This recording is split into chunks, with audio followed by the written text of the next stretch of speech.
ਸਤਿ ਸ਼੍ਰੀ ਅਕਾਲ। ਚੜ੍ਹਦੀ ਕਲਾ ਟਾਈਮ ਟੀਵੀ ਨਿਊਜ਼ ਦੇਖ ਰਹੇ ਦੇਸ਼ ਵਿਦੇਸ਼ ਦੇ ਦਰਸ਼ਕਾਂ ਦਾ ਸਵਾਗਤ ਹੈ। ਪ੍ਰੋਗਰਾਮ ਪੰਜਾਬ ਹਰਿਆਣਾ ਗੱਲ ਵਿੱਚ ਮੈਂ ਨੀਲ ਕਮਲ ਤੇ ਰੋਜ਼ਾਨਾ ਦੀ ਤਰ੍ਹਾਂ ਮੇਰੇ ਨਾਲ ਨੇ ਸਤੀਸ਼ ਕੁਮਾਰ ਸੀਕਰੀ। ਸਭ ਤੋਂ ਪਹਿਲਾਂ ਸਵਾਗਤ ਕਰਨਾ ਫਿਰ ਵਧਿਆ ਪ੍ਰੋਗਰਾਮ। ਸਤੀਸ਼ ਜੀ राम राम। राम राम नील कमल जी। और सुनाओ की हाल चाल ने?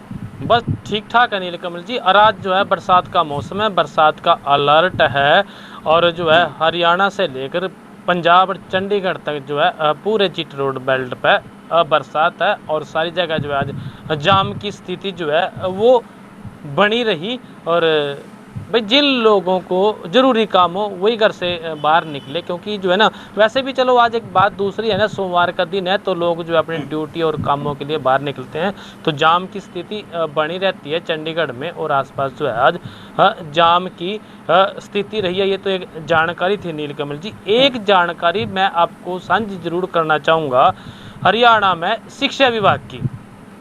और शिक्षा विभाग में नील कमल जी लगभग 1128 प्राइवेट स्कूलों का जो MIS पोर्टल है वो सरकार ने बंद कर दिया। भाई क्यों बंद कर दिया? भाई इन्होंने जो राइट टू एजुकेशन हुआ है शिक्षा का अधिकार अधिनियम, उसका जो डाटा था वो अपलोड नहीं करा पोर्टल पर और जानकारी नहीं दी भाई कितने जो है गरीब बच्चों ने वो पढ़ाने लग रहे हैं और कितनी जो है उन पर सीटें खाली पड़ी है। इस सारी कार्रवाई को लेकर उनको नोटिस दे दिया और स्थिति ऐसी हो रही भी जो मान्यता है स्कूलों की वो भी रद्द होने की बात सामने आने लगी, भी रद्द हो सकती है। हरियाणा शिक्षा विभाग ने यूं कदम उठाते हुए राज्य के 1128 स्कूलों को इस तरह का नोटिस दे दिया। जो पोर्टल था MIS का पोर्टल, वो पोर्टल हरियाणा सरकार ने बंद कर दिया नील कमल जी। अब इस पोर्टल पर इन स्कूलों ने जानकारी देनी थी जो हमने बात करी, लेकिन वो जानकारी इन्होंने दी नहीं और अधिनियम RT अधिनियम के तहत जो जानकारी देनी थी उस बात का हो गया उल्लंघन। और जो शिक्षा विभाग है वो इस बात से नाराज था क्योंकि सारे स्कूलों में 25% तक शिक्षा का जो कोटा है वो गरीब बच्चों के लिए होता है और उसमें उनको जो है पढ़ाया जावा। लेकिन कई बार देखने में ऐसे आवा भाई जो प्राइवेट स्कूल वाले हैं हो सकता है वो इस चीज़ से टलना चाह रहे हों, वो इस चीज़ पर पोर्टल पर जानकारी अपलोड नहीं करी। हालांकि दावा ये है स्कूल वालों का भी ऐसी कोई बात नहीं है और उन्होंने सारी की सारी जानकारियां जो है जो उनके पास थी वो पहले से ही सरकार को दे रखी है। लेकिन सरकार ने फिर भी पोर्टल जो है इसमें बंद कर दिया नील कमल जी। इन सारी बातों को लेकर जो संघ है हरियाणा का प्राइवेट स्कूल का संघ है जो उसमें चिंता है और असंतोष है इस बात को लेकर। और प्राइवेट स्कूल संचालक हैं जो उन्होंने जो है सरकार से मांग करी भी इस पोर्टल को एक बार फिर से जो है वो खोला जाए, पोर्टल खोलने की मांग करी। उन्हें कहना है भी हमने जो है जो सारी की सारी जो जानकारियां थी वो पहले से जो है विभाग को दे रखी, तो ऐसे में पोर्टल जो है वो बंद नहीं करना चाहिए था। एक बात तो यह करी। दूसरी बात यह करी भी CM साहब से उन्होंने चिट्ठी लिखी, पत्र लिखा भी जिस तरह से हरियाणा में 1,20,000 जो कच्चे कर्मचारी थे उनको सुरक्षा की गारंटी दी है भी उनकी जॉब जो है 58 साल तक सिक्योर रहेगी। भी रोज रोज प्राइवेट स्कूल वाले पर भी तलवार लटका स्कूल की मान्यता रद्द करने की।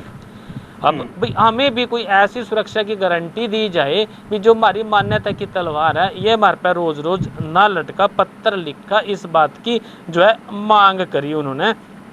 और पीछे जो है 3 महीने पहले लगभग अप्रैल में जो संघ वाले थे वो CM साहब से मिले थे, उन्होंने अपनी मांगा इस बात को रखी थी। एक बात और कहने लग रहे भी 1128 स्कूलों को नोटिस दे दिया और जिन स्कूलों ने नोटिस का जवाब दे रखा और पोर्टल तो फिर भी नहीं खुला।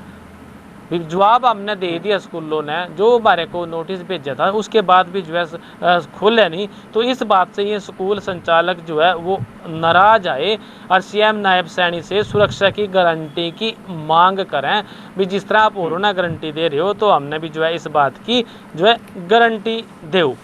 दावा इस बात का है भी हमारी कड़ी कोई फॉल्ट नहीं है, हमने जो है नोटिसों का जवाब दे दिया हमने जो है जानकारी जो है शिक्षा के अधिकार अधिनियम की वो पहले से ही दे रखी है, फिर हमारे साथ ऐसा व्यवहार क्यों? और जो है इस बात को लेकर उन्होंने सीएम साहब को चिट्ठी भी लिखी है और संघ जो है इसमें असंतोष है और प्राइवेट स्कूल संचालक है जो वो नाराज हैं, फिलहाल पोर्टल खोलने की मांग करने लग रही जी। ਸਤੀਸ਼ ਜੀ ਪੋਰਟਲ ਤਾਂ ਖੋਲ੍ਹਣ ਦੀ ਮੰਗ ਕਰ ਰਹੇ ਨੇ। ਜਦ ਪੋਰਟਲ ਖੋਲ੍ਹ ਦਿੱਤਾ ਗਿਆ ਸੀਗਾ, ਜਾਣਕਾਰੀਆਂ ਮੰਗੀਆਂ ਗਈਆਂ ਸੀਗੀਆਂ, ਫਿਰ ਰੀਅਲ ਟਾਈਮ ਪੋਰਟਲ 'ਤੇ ਅਪਲੋਡ ਜਾਣਕਾਰੀਆਂ ਕਿਉਂ ਨਹੀਂ ਕੀਤੀਆਂ ਗਈਆਂ ਜੇ ਦਿੱਤੀਆਂ ਨਹੀਂ ਗਈਆਂ? ਇਹ ਵੀ ਬਹੁਤ ਵੱਡਾ ਸਵਾਲ ਹੈ। ਹੁਣ ਜਦੋਂ ਤਲਵਾਰ ਲਟਕਦੀ ਹੈ ਤਾਂ ਫੇਰ ਆ ਕੇ ਸਾਰੇ ਕਹਿੰਦੇ ਨੇ ਕਿ ਦੁਬਾਰਾ ਤੋਂ ਜਿਹੜੀ ਉਹਨਾਂ ਨੂੰ ਰਾਹਤ ਦਿੱਤੀ ਜਾਵੇ। ਹੁਣ ਵੇਖਣਾ ਇਹ ਹੈ ਕਿ ਹਰਿਆਣਾ ਸਰਕਾਰ ਰਾਹਤ ਦਿੰਦੀ ਹੈ ਜਾਂ ਨਹੀਂ ਦਿੰਦੀ, ਕਿਉਂਕਿ ਬਹੁਤ ਲੰਬਾ ਸਮਾਂ ਹੋ ਗਿਆ ਸੀਗਾ ਜਦੋਂ ਤੋਂ ਐਡਮਿਸ਼ਨਾਂ ਸ਼ੁਰੂ ਹੋਈਆਂ ਜਾਂ ਹੁਣ ਤੱਕ ਦੀਆਂ ਹੈਗੀਆਂ। ਸਿੱਖਿਆ ਵਿਭਾਗ ਲਗਾਤਾਰ ਜਿਹੜੀ ਹੈਗੀ ਇਸ ਗੱਲ ਕਹਿ ਰਿਹਾ ਸੀਗਾ ਕਿ ਜਿਹੜੀ ਜਾਣਕਾਰੀ ਹੈਗੀ ਆ RTE ਦੇ ਤਹਿਤ ਤੁਸੀਂ ਕਿੰਨਾਂ ਲੋਕਾਂ ਨੂੰ ਜਿਹੜੀ ਹੈ ਕਿ ਸਿੱਖਿਆ ਦੇ ਰਹੇ ਹੋ, ਇਹਦੀ ਜਾਣਕਾਰੀ ਜ਼ਰੂਰ ਪਹੁੰਚਣੀ ਚਾਹੀਦੀ ਹੈ, ਕਿਉਂਕਿ ਹਰ ਬੱਚੇ ਨੂੰ ਜਿਹੜਾ ਹੈਗਾ ਉਹ ਚੰਗੀ ਸਿੱਖਿਆ ਪ੍ਰਾਪਤ ਕਰਨ ਦਾ ਅਧਿਕਾਰ ਹੈਗਾ। ਜੇ ਸਰਕਾਰੀ ਸਕੂਲ ਨਹੀਂ ਤਾਂ ਫਿਰ ਪ੍ਰਾਈਵੇਟ ਸਕੂਲ ਵਿੱਚ ਵੀ ਉਹਨਾਂ ਆਰਥਿਕ ਤੌਰ 'ਤੇ ਕਮਜ਼ੋਰ ਬੱਚਿਆਂ ਦੇ ਲਈ ਸਾਖੀਆਂ ਸੀਟਾਂ ਨੇ। ਜੇ ਜਾਣਕਾਰੀ ਸਮੇਂ ਸਿਰ ਉਪਲਬਧ ਕਰਵਾ ਦਿੰਦੇ ਤਾਂ ਸ਼ਾयद ਸਿੱਖਿਆ ਵਿਭਾਗ ਨੂੰ ਇਸ ਤਰ੍ਹਾਂ ਦੀ ਕਾਰਵਾਈ ना करनी पड़ती। तो फिलहाल नीलकमल जी एक बात सोचने की यह है, ये सुरक्षा की गारंटी की मांग करने लग रहे स्कूल वाले, जब इस पोजीशन में जहां सुरक्षा की गारंटी नहीं है, मान्यता रद्द की जा सका है, उस पोजीशन में ये हाल है। अगर गारंटी दे दी तब हालात कैसे होंगे, ये भी जो है सोचने का विषय है। बिल्कुल बिल्कुल निजी स्कूलों के तमाम तरह के सवाल भी जो खड़े होंगे ने तो फिर हर तरीके की जी है गल सरकार जरूर निगरानी रखती है। ये तो निजी सरकारों की गल हैगी है। सरकार जी है स्कूलों के लिए हरियाणा के काम कर रही है, तो RTE के तहत उन्होंने जानकारी मंगी। आप पंजाब के एक गल करिए तो लैंड पुलिंग पॉलिसी का बड़ा जिक्र होता है। हाँ, लैंड पुलिंग में बड़ी लैंड पुलिंग में बड़ी जो है लेग खींची जा रही सरकार की। नाम तो इसका है लैंड पुलिंग, लेकिन यूँ बन गया पंजाब में लेग पुलिंग। सरकार की जो है दूसरे जो विरोधी दल हैं वो इस बात पर मानने को तैयार नहीं है। अभी लेग पुलिंग जो लैंड पुलिंग जो पॉलिसी है वो अच्छी है, किसानों के हित कर की बात है जी।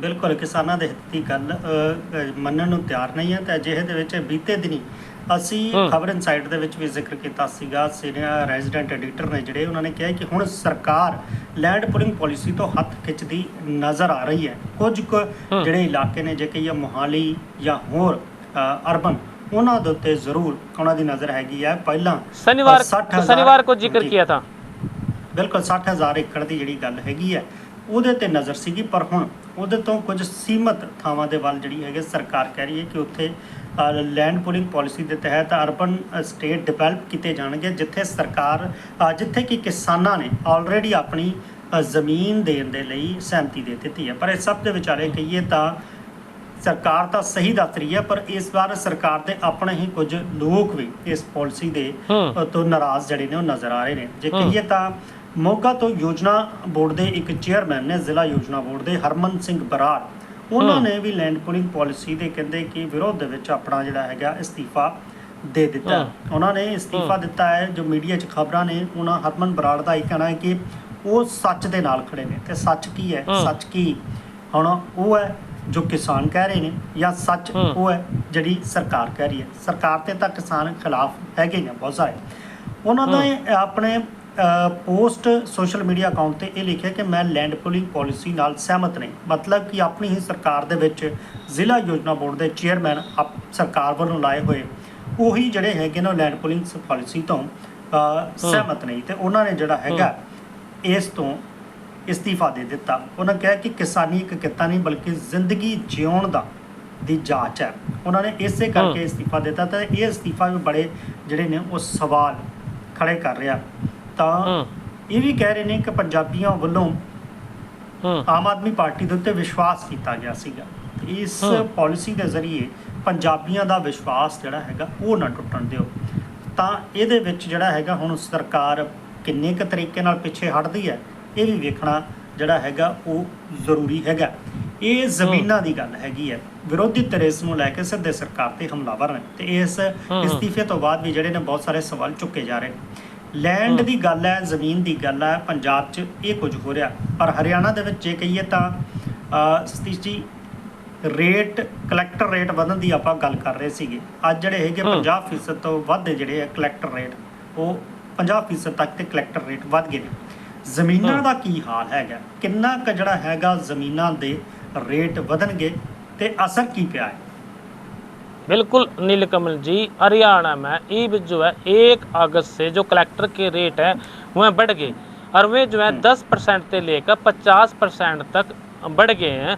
और बात अगर रिजल्ट की करें, जिस तरह की आप बात करें ज़मीन कितनी महंगी होएगी, तो जो गुड़गांव का रेजिडेंशियल है, गुड़गांव साउथ का सिटी 1, वो जो है ईब सबसे महंगा एरिया बन गया। और दूसरा जो है एक पंचकुला की बात करें तो पंचकुला का सेक्टर 3, 4, 5 का जो एरिया है, 4, 5 और 6 का मनसा देवी कॉम्प्लेक्स की वाला, ये जो है बड़ा महंगा एरिया बन गया नीलकमल जी। अब जो है हरियाणा में नवे कलेक्टर रेट जो है वो लागू हो गए। पीछे सरकार ने कहा था कलेक्टर रेट जो है वो लागू करेंगे और वो जो है बीच में मामला पेंडिंग हो गया था, लेकिन एक बार फिर जो है इस पर कार्रवाई हुई इस बात को लेकर और 1 तारीख से 1 अगस्त से जो है कलेक्टर के जो रेट हैं वो नीलकमल जी बढ़ गए हैं। ईब जो है हरियाणा का जो रेजिडेंशियल एरिया है, जो गुरुग्राम का साउथ सिटी का सबसे महंगा हो गया नीलकमल जी। पहले जो है बात करें उसका जो रेट है वो 90,000 रुपये से लेकर 1.07 लाख रुपये प्रति वर्ग गज मीटर हो गया। और इससे पहले यूँ लगभग 80-82 हज़ार रुपये था। और मार्केट की बात करें भाई, यूँ तो कलेक्टर रेट है जड़ा सरकार के गेला लोग धोखाधड़ी करें और जो है अपनी रजिस्ट्री करावा जिस रेट पर भी, इससे कम तो रजिस्ट्री होती ही नहीं। लेकिन जब कोई चीज़ बिका है, ज़मीन बिका है, उसकी जो मार्केट की वैल्यू है, प्राइवेट बात करें जब लोग लेवें, जिसकी रजिस्ट्री जो है 2 नंबर में लोग करवावें, वो तो कुछ और होगा नीलकमल जी। वहाँ तो रेट ये मान लो आसमान को छू रहे गुड़गांव में। हालांकि आपने कोई ज़मीन खरीदी अपनी आप पैसे बचाने के चक्कर में, उसको जो है कलेक्टर रेट पर रजिस्ट्री करावें। जब कलेक्टर रेट पर रजिस्ट्री कराएंगे, जो बड़े रेट हैं वो हम बचाना चाहें, उसकी फीस है जो वो बचाना चाहें, फिर हम कड़ी ना कड़ी जाएगा तहसीलदार ने तो पता हुआ भाई इस एरिए का जो रेट है वो ज़्यादा है और यहाँ कलेक्टर रेट पर रजिस्ट्री होने लग रही, फिर वो उसकी जांच करेगा, जांच पड़ताल करेगा और लोग फिर रिश्वत का नहीं भागेंगे। तो इस तरह की बात आवा नीलकमल जी, भाई जो है जो रिश्वत को बढ़ावा भी मिलता है इन चीज़ों से। कलेक्टर रेट पर रजिस्ट्री लोग करवाना चाहें और रेट जब ज़्यादा हुआ, इन दोनों के डिफरेंस में जो है कहीं ना कहीं रिश्वतखोरी बढ़ जाती है, बढ़ जाती है। पंचकुला की बात करी थी, पंचकुला की बात करी थी, मनसा देवी का जो कॉम्प्लेक्स है वो सेक्टर 4, 5 और 6 वो जो है सबसे महंगा रेजिडेंशियल एरिया हो गया नीलकमल जी। अब जो है उस सर्कल में जो रेट है 99,000 रुपये प्रति वर्ग गज का पहुंच गया। और इससे पहले नीलकमल जी ये लगभग जो है 66,000 रुपये के आसपास था। तो यूँ कह सका भाई अब जो है हरियाणा में 10% से लेकर 50% तक की जो वृद्धि है वो होगी। जो प्रॉपर्टी डीलर हैं, जो प्रॉपर्टी के एक्सपर्ट हैं, वो इस चीज़ ने ठीक नहीं मानते और इसको जो है इसके बढ़ने को रियल एस्टेट जो कारोबार है उसके लिए नकारात्मक बतावा भाई ये असर जो है उस पर बुरा पड़ेगा रेट बढ़ने का। इस बात की उन्होंने चिंता इसमें वो जताने लग रहे। 8 महीने में दूसरी बार कलेक्टर रेट जो है वो बढ़े नीलकमल जी। पिछली बार जो है 1 दिसंबर 2024 ने बढ़ोतरी हुई थी, उसके बाद अब जो है 1 अगस्त 2025 में बढ़ोतरी हुई और ज़मीन की रजिस्ट्री में ज़्यादा स्टैम्प ड्यूटी जो है इन लोगों ने देनी पड़ेगी, क्योंकि कलेक्टर रेट जो है 10 से लेकर 50% तक बढ़ गया है। निर्माण कंट्री, हाँ जी बोलिए। जी जी ਜੀ ਜੀ ਉਹੀ ਗੱਲ ਹੈਗੀ ਜਿਸ ਤਰ੍ਹਾਂ ਤੁਸੀਂ ਜ਼ਿਕਰ ਕੀਤਾ ਕਿ ਮਾਰਕੀਟ ਵੈਲਿਊ ਤੇ ਕਲੈਕਟਰ ਰੇਟ ਦੇ ਵਿੱਚ ਜਿਹੜਾ ਹੈਗਾ ਉਹ ਫਰਕ ਆ ਜਾਂਦਾ। ਮਾਰਕੀਟ ਵੈਲਿਊ ਕੁਝ ਹੋਰ ਹੁੰਦੀ ਹੈ ਤਾਂ ਰਜਿਸਟਰੀ ਘੱਟੋ ਘੱਟ ਕਲੈਕਟਰ ਰੇਟ ਤੇ ਹੋਣੀ ਹੁੰਦੀ ਹੈ। ਤਾਂ ਇਹ ਜ਼ਰੂਰ ਸਥਿਤੀ ਵਿੱਚ ਉਹ ਆ ਹੀ ਜਾਂਦਾ ਕਿ ਰੇਟ ਤਾਂ ਕਲੈਕਟਰ ਰੇਟ ਤੇ ਰਜਿਸਟਰੀ ਤਾਂ ਹੋਵੇਗੀ, ਉਹਦੇ ਪੈਸੇ ਦਾ ਜਿਹੜਾ ਆਦਾਨ ਪ੍ਰਦਾਨ ਆ ਉਹਦੀ ਪੂਰੀ ਜਾਣਕਾਰੀ ਰਹਿੰਦੀ ਹੈ। ਪਰ ਜਿਹੜੇ ਉੱਪਰ ਦੀ ਮਾਰਕੀਟ ਵੈਲਿਊ ਤੋਂ ਦੂਸਰੇ ਪੈਸੇ ਨੇ ਉਹ ਕਿੱਧਰਲੇ ਪਾਸੇ ਜਾਂਦੇ ਨੇ, ਇਹ ਵੀ ਜਿਹੜਾ ਹੈਗਾ ਇੱਕ ਬਹੁਤ ਵੱਡਾ ਸਵਾਲ ਜਦੋਂ ਖੜੇ ਹੋ ਜਾਂਦੇ ਨੇ। ਪਰ ਨੀਲਕਮਲ ਜੀ ਪਹਿਲਾਂ ਹੀ ਗੱਲ ਕੀਤੀ ਜ਼ਮੀਨਾਂ ਦੇ ਰੇਟ ਅਸਮਾਨ ਛੂ ਰਹੇ ਨੇ। ਅਜਿਹੇ ਦੇ ਵਿੱਚ ਰੀਅਲ ਐਸਟੇਟ ਵਾਲਿਆਂ ਦੀ ਵੀ ਜਿਹੜੀ ਹੈਗੀ ਉਹ ਚਿੰਤਾ ਜ਼ਾਹਿਰ ਹੈਗੀ ਹੈ ਕਿ ਜੇ ਰੇਟ ਵਧਣਗੇ ਤਾਂ ਫਿਰ ਪ੍ਰਾਪਰਟੀਆਂ ਨੂੰ ਲੈ ਕੇ ਕੀ ਹਾਲ ਹੋਵੇਗਾ। ਉਹ ਗਾਹਕੀ ਹੋਵੇਗੀ ਜਿਹੜੀ ਚੱਲ ਰਹੀ ਹੈ ਮੌਜੂਦਾ ਸਥਿਤੀ, ਜਾਂ ਫਿਰ ਲੋਕ ਜਿਹੜੇ ਨੇ ਹੌਲੀ ਹੌਲੀ ਫੇਰ ਪੈਰ ਖਿੱਚਣੇ ਸ਼ੁਰੂ ਕਰਨਗੇ, ਉਹਨਾਂ ਨੂੰ ਮਾਰਕੀਟ ਦੀ ਜ਼ਰੂਰ ਚਿੰਤਾ ਰਹਿੰਦੀ ਹੈ। नीलकमल जी, गुरुग्राम में जो है साउथ सिटी से अलग जो है निर्माण कंट्री में कलेक्टर रेट जो है बड़े देखे गए। वहाँ जो है 70,000 रुपये प्रति वर्ग गज के दर थे। अब जो है कलेक्टर रेट की दरों में 10,000 रुपये प्रति वर्ग गज जो है वहाँ बढ़ गए हैं।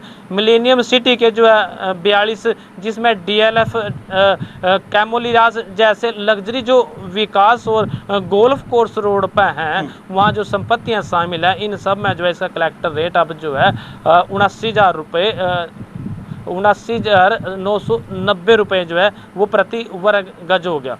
इससे पहले जो है 72,700 रुपये था। 79 नहीं था, 79 था नीलकमल जी, 70 मैं थोड़ा कन्फ्यूज हो गया था इस बात को लेकर, क्योंकि अक्सर जो है लोग 79 में और 89 में कन्फ्यूजन में आ जाते। आज मैं अंधा नहीं, वैसे आज मैं भी कन्फ्यूजन में आ गया था।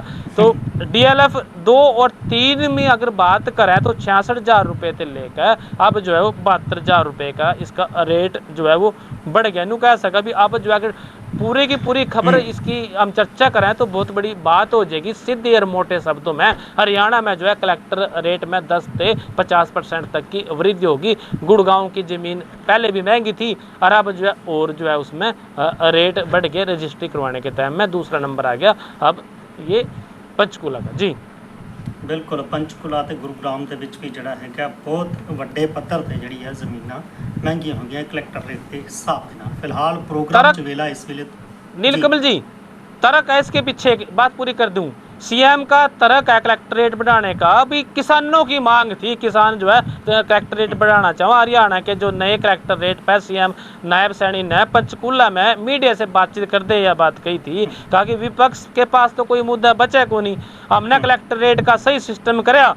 अरीब जो है इसमें कांग्रेस के समय तो यह स्थिति थी कि अगर किसी किसान की ज़मीन किसी बिल्डर को देनी होती थी तो उसका कलेक्टर रेट हुआ था 8,000 रुपये और देते थे। वह ज़मीन किसी डीलर को बेचनी हुआ थी फिर रेट जो है 50,000 रुपये हुआ था। मतलब जो निशाना वो कहाँ मार रहे हैं, इस बात को आप भी समझिए होंगे और हमारी जो है दर्शक हैं वो भी समझिए होंगे। जी बिल्कुल, दर्शक भी समझ गए होंगे। तो समझना भी पवेगा कि हुण समा जिहड़ा है वो लगातार वध ਰਿਹਾ।